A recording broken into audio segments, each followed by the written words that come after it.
Welcome back to the I Am Passionate podcast. It's your host, Jaren, and I hope you all are doing well.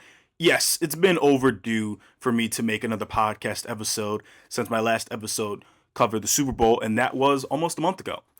And, today I'm deciding to, do another episode just because it's been overdue and I need to make another episode. Long story short, the last week it's been pretty tough for me. It really, really has. And I just want to let the people know, who know the situation that I'm doing better. My heart still hurts even as I'm making this episode, but I'm going to do what I can to, push through and carry on and, just do what I can, take it one day at a time.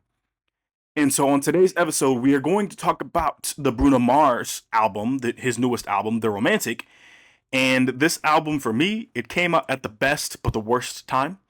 The best because, I love Bruno Mars music. I always have. I remember being, like younger and, just singing along to his music and, in high school, walking around every day, just listening to his music. But the worst time, um, I'm not going to explain that part too much. I'm just going to say that, it kind of stems to everything that's been going on behind the scenes for me.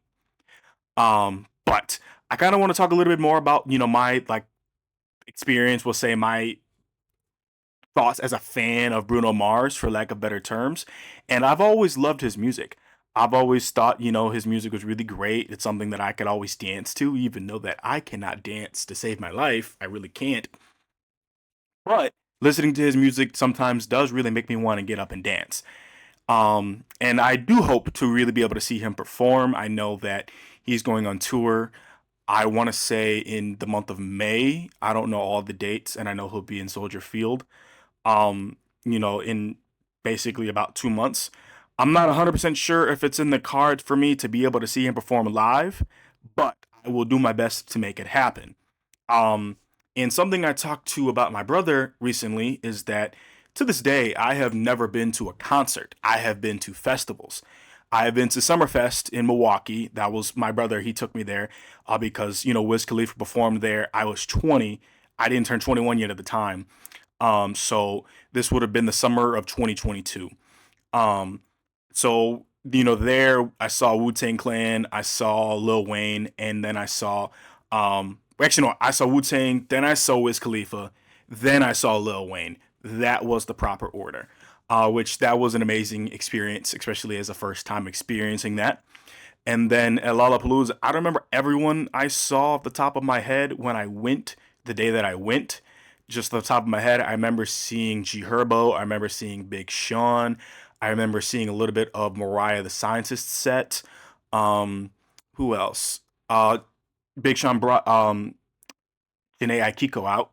Um, and then, at the end of the night, it was J. Cole, which I remembered, around that time, my brother was really adamant. It's like, Jaren, man, you got to go to, like, see some live music with me, man. Like, he was just super adamant about it at the time. And, I kind of gave in because at first I was so hesitant of going to experience stuff like that. And, now it's been a while since I've experienced, going to, festivals, going to a concert. I'm going to do whatever I can to go and see them. Um, and so one of my favorite things about Bruno Mars music, besides for like the music itself, is that his music, like the albums, aren't very long. Like basically, he has talked about it himself over the years that there's like, what's the point of making like a 20-song album? Because like, let's just say if you're 5 songs in, if you don't like it by like the fifth song, it's gonna be like, what are the odds that you're gonna like it by song 15? And that's not me trying to disrespect any musician out there. Um, but I do agree with that logic very, very much. So his albums, from a like listening to them standpoint, by they're easy to listen to, it's not gonna take like all day. So like I've listened to this album 3 times already. It came out on Friday. I listened to it the day it came out. I listened to it on Saturday, and then I listened to it earlier today. Um, so I listened to it 3 times. I think to be able to review something and to give decent feedback, like kind of give my thoughts, I need to listen to it at least twice. I can't only listen to it once and then kind of review it. And so I'm going to talk about each song And I do think I need to get better at, kind of like critiquing songs. By that I mean like kind of list more of like the pros and cons of each song, even though that this is entirely opinionated. Um, and I think that his music, you know, like for this specific album, is definitely were made for people who are couples, like who are people who are in a relationship, or people who've got some like very strong romantic feelings, or people who have a big heart. Um, so that's about that. Let me know down below what your thoughts are about Bruno Mars. Have you listened to the album? Let me know your favorite song down below. So there's 9 songs on this album, and I believe it's 31 minutes long. Um, and we're gonna go in order of the album, like listening to it, because whenever I listen to an album for the first time, I listen to it in order because I understand that every album is not meant to be listened the same way. I just think for me, listening to it in order, kind of helps me, grasp, like a basic understanding of the album, and then I can build on that. And I will say that for this review, I listen to the album in order each time, and I think that if I was to listen to it a fourth time, I should try listening to it in reverse. Because if you've listened to the album already, you'll know that the last 2 songs on this album, they're a bit more emotional songs. And I think listening to it in reverse might give me a different perspective. But for now, we're going to talk about it from the perspective that I currently have. So the first song of the album is called Risk It All. And I'd say it's a great start to the album, and it's one of my favorite songs on the album. Like the guitar in this song, I feel like it pulls on my heartstrings a lot. And like it definitely makes the lyrics hit home, even harder than, like the lyrics itself. And I think that it's just a song that I relate to very, very much. And I think that the only reason is why that the song I'm not going to give it a perfect score is because it isn't my favorite song on the album, but I would say it's probably in my top 3. I'm going to give this song a 9.5 out of 10. I think the only reason, like I said, it's just I think there's a couple other songs I liked a little bit more. But I think this is a great way to start the album. I think listening to it from like song 1 to song 9, this was a great song to put at number 1 because I think the story that it's trying to tell. This is a romance album. This is a romantic album. I think that it sets the story, you know, to like it gives you a starting point. It lets you know that Bruno Mars, like, hey, like for basically like some sort of romance, there's a lot that he would do. Um, which again, that's kind of a vague explanation of kind of what the album is about. Which I'm not going to kind of tell you what the album is about as a whole, because the whole point of this is to for me to talk about how each song made me feel. But I'd say for the first song, Risk It All, I give it a 9.5 out of 10. The second song, Cha Cha Cha. Easily, I think this is like the most danceable song on the album. And like I said earlier, I'm not much of a dancer, but the song does make me want to dance to it. And it gives me like extremely peaceful vibes, and like just by like the beat alone. And like this song kind of reminds me of a song that would be on his album where like Grenade, like Talking to the Moon. It kind of gives me that kind of vibe, which I could be way off the mark there. I could be like you're smelling what I'm stepping in. Um, but yeah, it just kind of reminds me of like a old school Bruno Mars song, for lack of better words. I'm gonna give this a 9 out of 10. I think the reason why I rated Risk It All, a little bit higher is because I think that like how it made me feel personally. So just it hit Risk It All hit my heart a little bit harder than Cha Cha Cha did. But they could easily change, 6 months from now. The next song, I Just Might. This is probably going to be the most popular song or even the most known song in the album because, this was a single and it was released a couple weeks ago, maybe end of January. I don't remember exactly when that it came out, but it's easily the most catchy song on this album. It's one of the more catchy like Bruno Mars songs that I can think of personally. If I had to say what I think the most catchy Bruno Mars song is, a mainstream answer for most catchy would probably be Finesse or Uptown Funk. But my answer to most catchy is probably gonna be either the Lazy song or um what else would I say? Um his song with Lady Gaga. Die with a Smile. I would say that those two for me are the most catchy songs, but I think I just might be one of his most catchy songs. It didn't take long for me to like learn like all the words and understand the song. And it's kind of that perfect mix of being like a perfect song to sing along to and get up and dance to. And like let's just say if I went out with my friends on Friday, I feel like, whatever wherever we were, I would not be surprised if this was a song that was played, just because Bruno Mars is an artist that a lot of people are gonna know, and I think this is a song where you could go almost anywhere, and if you were to play this song, I feel like people are gonna be happy about it. I'm gonna give this song a 9 out of 10. So for the next song, God was showing off. It's kind of hard for me to like truly critique this song because it's the one song that like each time I've listened to it, I don't really know how I feel about it. I mean, like I love the lyrics. I love the message of the song. I love the overall beat of the song. Um, Maybe the reason why I feel this way is because like I don't know how I feel about it, and like if I was to understand how I feel about the song, because like I think for me, what I look for in music, is how the song makes me feel, and a lot of you know that I just love I think I have a good mix of listening to songs that are more upbeat and positive, and then I have those songs that are definitely on a little bit more of like the sad side. Um, so yeah, I don't know how I feel about this song. I really don't. So like, I can't really say anything bad about it, but I can't really say much more about how much I love the song besides like the lyrics and like the overall beat of the song. I'm gonna give this one an 8.5 out of 10. So moving on to the next song, "Why You Want to Fight?" question mark. The vibe of the song immediately gives me like a 90s R&B kind of vibe, and like as I'm recording, like I'm like thinking about it in my head, and like I wanted to think that this song like sampled something, but like I couldn't quite name it off the top of my head like as I like was listening to it, because like to be honest with you, the first two times like I listened to it, I didn't really think that any of these songs were a sample of like other songs. But as I listened to it the most recent time, I was like, this sounds like it's a sample of something. But like I could be way off the mark with that one.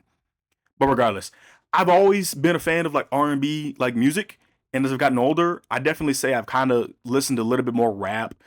But as I've gotten older, I've realized just how much like R&B has been a part of my life, and like to this day, I'm surprised at how much R&B music I am familiar with, whether it's R&B music that comes out today or it's R&B music that would have came out in the 2000s. I think this is a song that, as I continue to listen to it, my answer could easily change. But I'm also going to give this song an 8.5 out of 10. But that's already 5 songs in. We've got 4 more left. Let me know what you think about my critiques so far. If there's anything you agree with, if there's anything that you disagree with, let me know down below. Now, to the sixth song, "On My Soul." This is my favorite song on this album, and it's the song I've learned the most about myself. Over the last week, I definitely have been thinking a lot. I really, really have, because there's been a lot for me to think about, and I don't think the song being my favorite will surprise anyone. I don't think it'll surprise anyone at all. I don't think there's a single thing I would change about this song. I love how this song is upbeat, and I find myself singing the lyrics as loud as I can, which helps me feel a little bit better, but at the same time, it makes me feel a little bit worse. Um, and like I said, like as much as I love the song, it hurts a little like listening to it. And like I wouldn't be surprised if it's like uncommon for any of the songs up to this point.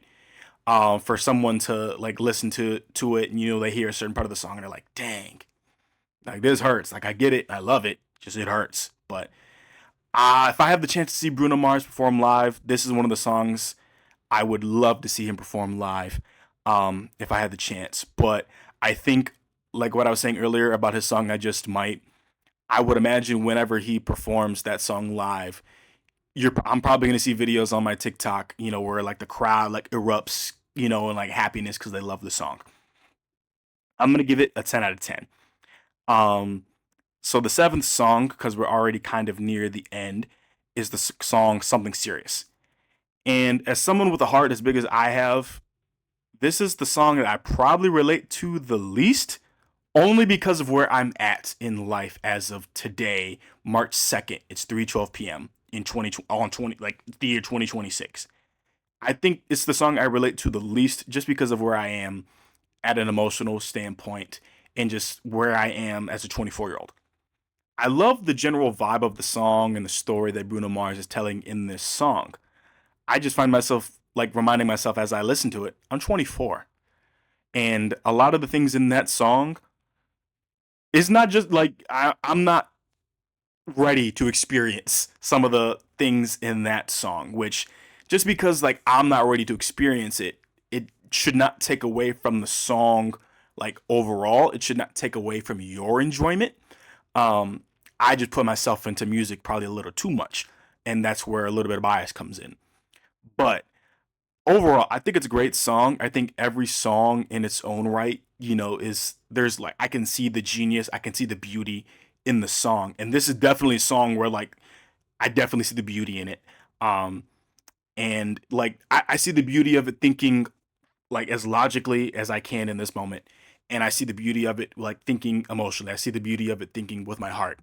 Um but I think it's an amazing song. I think it's something that will definitely change. Like if I was to revisit this album closer to my birthday, I definitely think that my perspective on this song would change. I'll give this song something serious. No, I'm not trying to pick up on there. 7 out of 10. Moving on to the song "Nothing Left." Like we're approaching the end here. We're in the end game now. Um, it's definitely one of the harder songs for me to listen to in this album right now. It really, really is. As this is, I don't know if you want to classify this as a breakup song. Um, if you want to do that, I totally get it. I can see the argument being made for it not quite being a breakup song, but it being you don't want things to, yeah, I can see it being like kind of both ways. By that I mean like yes, it's a breakup song, but at the same time I can see it not quite being a breakup song. Um, how many times has this album kind of put some tears in my eyes and made me sad listening to it? I'd say every song in its own right has definitely made me sad, but a few of the songs put some tears in my eyes. If I'm being honest, I'm not afraid to put that out there about myself. Um, it definitely put a few tears in my eyes, and it made my heart feel really, really heavy. The optimism, like positivity in the earlier songs, it's not quite there anymore. And I think it's a genius thing from a music perspective that especially with this being a romance album, there's so much love in, the first 7 songs, and there's still a whole lot of love in this song. Like, there's a whole lot. You can probably make the argument that this song has probably some of the most love in the song. Like, I wouldn't be surprised if Bruno Mars treated the last two songs on this album very delicately from both a love perspective and also not quite seeming like a love perspective. Um, but yeah, that optimism, that positivity that was there in the first 7 songs, it's not quite there the way that it was, and it does just happen, unfortunately. I'm gonna give this one a 9.5 out of 10. It's a great song. And then the final song, "Dance with Me." This was easily the most difficult song for me to listen to because a part of me relates to this song the most. Um, I think the end of this album hurt my heart a lot. I really think did, but I think it's something. I think the feelings that this song and this album as a whole, kind of like, it's gonna be a great reflection point for me. Like if I was to listen to this song, not to this song, this album again, or listen to this podcast episode again, if I was to listen to all of this again in the future, I think that this will be a great reminder of just how much I've grown. Because like I mentioned earlier, like the last week, the last month had been a little rough. Um, but I'm also not really a fan for songs that are kind of on the slower side. I'm not saying I like my songs to be like fast paced, like a specific reference. Um, and the funny thing is, I would not have even made this reference. I just got done watching Happy Gilmore, the second one. Like I saw the first one a long time ago when I was a kid, and I saw the second one, and Eminem is in the second one. And this isn't me talking about the movie, but this is just me using Eminem specifically, Rap God, as like a reference to like I don't need songs to be that fast. I don't. Um, but this song being slower, I think is genius. I think this is probably like the most genius move of this album, because like it makes me think that like all the slow things that you can do in a relationship, or like the slow things to like, let's just say in a romantic moment, like slow dancing, like that song, like you, if you're gonna be holding someone in your arms and there's like a romantic song in the background, I don't think you want to dance, super quickly. I think it's meant to be taken slow.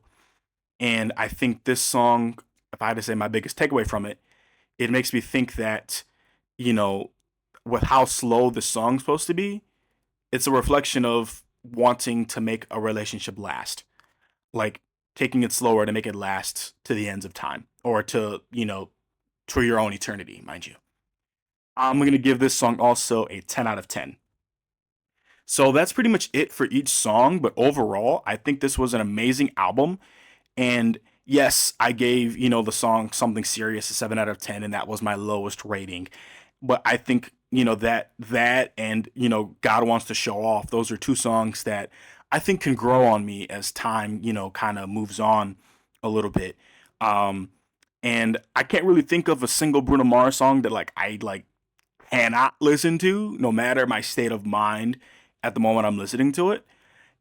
But I think it's my favorite album that I've reviewed on the podcast, which I understand. I have not reviewed a lot of music on the podcast, but I'm gonna give this album a 9.5 out of 10. I think it's very, very well deserving of it, and I hope to see some of these songs performed live, later this year or just in my future. Let me know what albums you want me to listen to and review down below. It does not matter if it's an album from before my time. It could have been 10 years ago. It could have came out last week. J. Cole is probably going to be the next album that I review when I finish listening to it. I need to listen to it, and I want to give it, the same, listening respect that I gave this album. But let me know your thoughts down below. And I want to thank you all for listening to this episode of the I Am Passionate podcast. I'm your host, Jaren Smith, and I'll see you all next time.